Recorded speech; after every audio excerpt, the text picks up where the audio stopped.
Vivemos em uma era em que o valor de uma pessoa parece estar diretamente ligado ao que ela possui, ao tamanho da sua casa, ao carro que dirige, aos eletrônicos que carrega nos bolsos e à quantidade de roupas que consegue acumular no guarda-roupa. Como se a abundância de bens materiais fosse sinônimo de felicidade. Mas a verdade é que quanto mais possuímos, mais somos possuídos por aquilo que acreditamos controlar. E é nesse contexto de excesso, de ruído e de corrida sem fim, que a figura de Henry David Thoreau ressurge como um sussurro quase esquecido, um convite silencioso para redescobrirmos a beleza do pouco, o poder do essencial, a profundidade do simples. Thoreau, ao abandonar a cidade e construir sua pequena cabana às margens do lago Walden, não estava apenas buscando a natureza, estava buscando a si mesmo, estava testando a possibilidade de existir sem as amarras do supérfluo, de viver sem depender dos rituais sociais que condicionam o nosso modo de ser. Ele não fugiu do mundo, ele se aproximou do mundo real, aquele que pulsa fora das vitrines e longe dos boletos mensais. Ele nos mostrou que viver com pouco não é empobrecer a experiência, mas enriquecê-la, pois quanto menos distrações temos, mais podemos enxergar o que realmente importa. O tempo, a consciência, a liberdade. Thoreau acreditava que a simplicidade não era um fim em si, mas um meio para alcançar a lucidez, pois quem se ocupa demais em manter seu status, seus objetos, suas aparências, acaba não tendo tempo para olhar para dentro, para perguntar com sinceridade: o que estou fazendo da minha vida? Por que corro tanto? Para onde estou indo? A maioria de nós vive no piloto automático, repetindo padrões, consumindo sem pensar, acumulando coisas que usamos uma vez e depois esquecemos. E enquanto isso, deixamos a vida escapar pelos dedos, ocupados demais para sentir, acelerados demais para pensar. Viver com pouco para Thoreau era um ato de libertação, uma forma de sair da engrenagem da máquina social que transforma seres humanos em peças substituíveis, que premia o excesso, a pressa e o barulho. Ele nos ensinou que a verdadeira riqueza está na capacidade de desfrutar de um momento sem precisar transformá-lo em conteúdo, de ler um livro sem pensar em postar a foto, de caminhar na floresta e escutar o som do vento sem precisar compartilhar com o mundo inteiro. É difícil, porque fomos treinados para associar valor ao número de coisas, ao número de curtidas, ao número de conquistas, mas a simplicidade nos desafia a medir a vida por outro critério, o da profundidade. Quando olhamos para o estilo de vida de Thoreau, percebemos que sua proposta não é um manual de minimalismo decorativo, não é apenas uma estética limpa ou uma casa organizada com móveis brancos. A simplicidade de Thoreau é radical, pois ela exige coragem. Coragem para dizer não ao que todo mundo diz sim. Coragem para viver com menos dinheiro, com menos aprovação, com menos distração. Coragem para encarar o silêncio.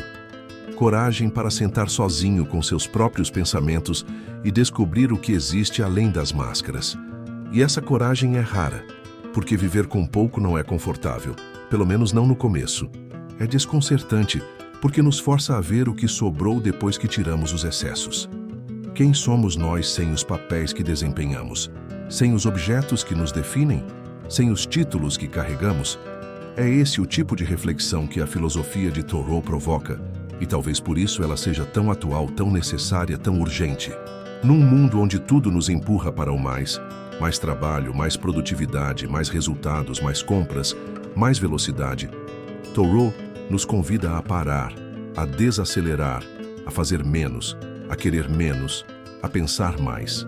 Ele propõe um retorno à natureza, mas não apenas à natureza externa das árvores e dos lagos, e sim à natureza interna do nosso ser, aquela parte de nós que está adormecida sob camadas de ansiedade, medo, competição e vaidade. Viver com pouco é um gesto político, filosófico e espiritual. É uma maneira de dizer: eu não preciso de tudo isso para ser alguém. É afirmar: eu escolho ser, em vez de ter. E essa escolha tem consequências. Pode ser que você perca amigos, que seja chamado de estranho, de excêntrico, de idealista. Pode ser que você perca amigos, que seja chamado de estranho, de excêntrico, de idealista. Pode ser que se sinta sozinho no início, como se estivesse nadando contra a corrente. Mas com o tempo, você começa a experimentar uma paz que não depende de nada externo. Um contentamento que nasce da presença, da atenção plena, da conexão com o agora. E isso, para mim, é a verdadeira riqueza. Thoreau viveu em uma cabana simples com o mínimo necessário. E ainda assim, produziu uma das obras mais profundas da literatura americana. Ele provou que o valor não está no que temos, mas no que fazemos com aquilo que somos. E talvez essa seja a grande lição, que a simplicidade não é ausência, mas abundância de significado. Que viver com pouco é abrir espaço para o essencial florescer.